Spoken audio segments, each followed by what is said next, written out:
धन्यवाद। और एक चीज जानकारी दी, जीविका को लेकर अभी जो चल रहा मामला कि सभी को 10,000 मिलेंगे, क्या कुछ प्रक्रिया, किनको मिलेंगे, क्या डॉक्यूमेंट्स लगेंगे, थोड़ा जानकारी दे दीजिए। आपके चैनल के माध्यम से हम सभी दर्शकों को बताना चाहते हैं कि अभी बिहार सरकार के माध्यम से एक योजना का शुभारंभ किया गया है जिसका नाम है मुख्यमंत्री महिला रोजगार योजना। इस योजना का उद्देश्य है कि प्रत्येक परिवार के एक महिला को जो है उसके पसंद के अपने रोजगार शुरू करने के लिए उसको आर्थिक मदद दिया जाए। कोई भी रोजगार और उसमें एक जो है प्रारूप में एक सूची दिया गया है, एक संभावित कि आप इसमें से कोई एक चयन कर सकते हैं, तो सूची भी जो है आवेदन के साथ संलग्न है।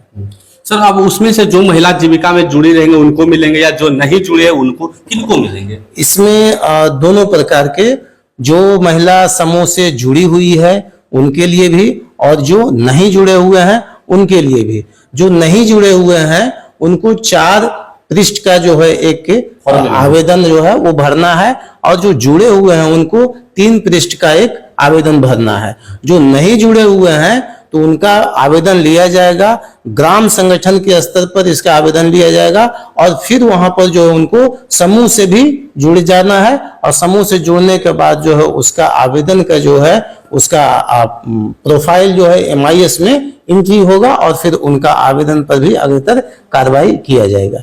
इसमें एक चीज है कि आवेदन जो है वो जमा करने का स्थान वो हमारे ग्राम संगठन होता है, जो ग्राम स्तर पर होता है। ग्राम स्तर पर ही ग्राम संगठन में सभी अपना उसमें 2 दस्तावेज लगाना है, एक आधार कार्ड का फोटोकॉपी जो स्व अभिप्रमाणित होंगे और बैंक का एक छाया प्रति वो भी स्व अभिप्रमाणित होंगे और जो प्रारूप है आवेदन का वो प्रारूप भर करके उसको जमा देंगे। इसमें एक महत्वपूर्ण बात और भी बताना है सभी दर्शकों को और जो भी जीविका दीदियां हैं उनको मैं कहना चाहता हूं कि आप अपने सभी बैंक खाता को जो है आधार से लिंक करा लें और वैसे खाता जो बहुत दिन से मान लीजिए उसमें लेन देन नहीं होने के कारण डॉर्मेंट हो जाते हैं या इनएक्टिव हो जाते हैं, नहीं चल रहा है, तो उसको एक्टिव करवा ले, क्योंकि ऐसा नहीं हो कि वहां पर पैसा जाने के बाद जो है खाता बंद है उसके बाद नहीं जा पाता। अच्छा, जीविका दीदी घर घर जब तस लेंगे या जीविका दीदी के घर ही जाएंगे फॉर्म देने के लिए?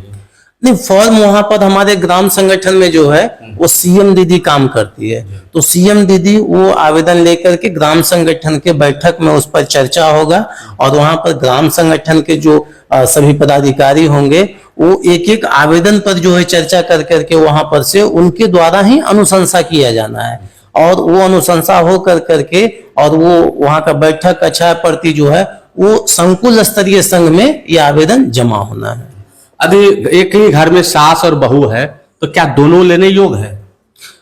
इसमें एक चीज कहना चाहता हूं कि अगर सास अलग रह रहे हैं, बहू अलग रह रहे हैं और दोनों जो है रोजगार करने के लिए इच्छुक हैं तो वो आवेदन वहां ग्राम संगठन में जमा होगा और इसका निर्णय जो है वहां ग्राम संगठन के जो पदाधिकारी हैं वो अपना स्वविवेक से लेंगे, चूंकि वो भी गांव के हैं तो वो ज्यादा अच्छा होगा, वो निर्णय लेंगे। सर, इस फॉर्म लेने के लिए क्या कुछ पैसा वैसा भी लग रहा है? नहीं, इसके लिए कोई, इस आवेदन करने के लिए कोई निःशुल्क है। इसमें आवेदन का जो है आप दुकान से भी जाकर करके उसको फोटोकॉपी करवा सकते हैं या तो कहीं दुकान में बिक रहा है तो वो खरीद करके आवेदन आप भर करके दे सकते हैं, इसके लिए कोई शुल्क नहीं है। जीविका दीदी का पैसा देना है फॉर्म भरने के बदले? नहीं, ऐसा भी नहीं है कि जीविका दीदी को पैसा देना नहीं है, वो आप खुद से फॉर्म भर करके आप जमा दीजिए। बिल्कुल। और सभी को आपके चैनल के माध्यम से कहना चाहता हूं कि कहीं भी किसी भी तरह का इस आवेदन जमा करने में कोई पैसा नहीं लगता है, बिल्कुल निःशुल्क है। आप आवेदन जो है फोटोकॉपी करवा करके या तो दुकान से खरीद करके उसको अच्छी तरह से भर लें और साथ में जो है वो आधार और अपना बैंक खाता स्टेटमेंट वो लगा कर करके आप ग्राम संगठन में जमा दे सकते हैं। यदि कोई पैसा मांगे तो कहाँ शिकायत कर सकता है? अगर इस तरह का कहीं गड़बड़ियां होती है या कुछ तो आप जो प्रखंड कार्यालय है झाझा में प्रखंड कार्यालय है वहां पर आप आकर के तुरंत सूचना दें एकदम, उसमें जो है और उस पर जो है उसका जांच करके उस पर त्वरित कार्रवाई किया जाएगा। कोई किसी भी प्रकार का किसी को पैसा नहीं देना? नहीं देना है, बिल्कुल नहीं। यह निःशुल्क है? निःशुल्क है। अपना परिचय बता दीजिए सर। मेरा नाम सुजीत कुमार हुआ, प्रखंड परियोजना प्रबंधक झाझा। देखिए, हम वीडियो में दिखाएंगे जो फॉर्मेट के बारे में बताया गया है। जो जीविका में पहले से महिला जुड़ी हुई थी, उन महिलाओं को 3 फॉर्म भरना है, और जो जीविका में नहीं जुड़ी हुई है उनको 4 फॉर्म भरना है। क्या सर? उनको 4 फॉर्म। और इस बात को एक और संकोच निकाल देते हैं कि किसी भी महिला को अभी आज से 10 साल पहले वो जीविका में जुड़ी हुई थी, उस टाइम उसका उम्र 50 साल थी, लेकिन अभी वो 60 साल के हो गई, तो उनका भी लिया जाएगा। इससे कोई मायने नहीं है कि 60 साल हो गया उम्र, 65 साल हो गया, आप वृद्धा पेंशन या विधवा पेंशन ले रहे हैं तो आप लेने योग्य नहीं है। यदि आप कोई भी रोजगार उद्यम करने सक्षम है तो आप भी लेने योग्य है। इसमें कहीं कोई किंतु परंतु नहीं है। बाकी आपके साथ यदि कोई धोखाधड़ी का मामला है, कोई किसी प्रकार का पैसा मांग रहा है, और एक और आवश्यक सूचना आपको देना चाहते हैं कि अभी हमारे बिहार में पूरी तरह से साइबर फ्रॉड हो रहा है। इस मामला को लेकर कोई भी ओटीपी वगैरह मांगे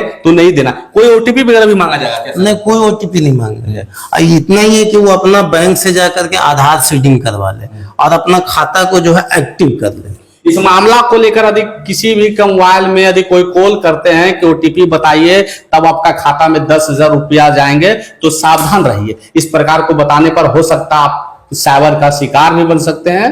इस प्रकार का कहीं कुछ मामला नहीं है, और आपका फॉर्म जीविका दीदी भरेंगे, और आप यदि सास बहू है, 2 है तो दोनों लेने योग्य है। बशर्ते आप मन पसंद का बिजनेस करना चाहते हैं तो कर सकते हैं। बाकी धन्यवाद। किसी प्रकार का शिकायत है तो हमारे झाझा कार्यालय जीविका ऑफिस से आकर संपर्क कर सकते हैं। बाकी धन्यवाद।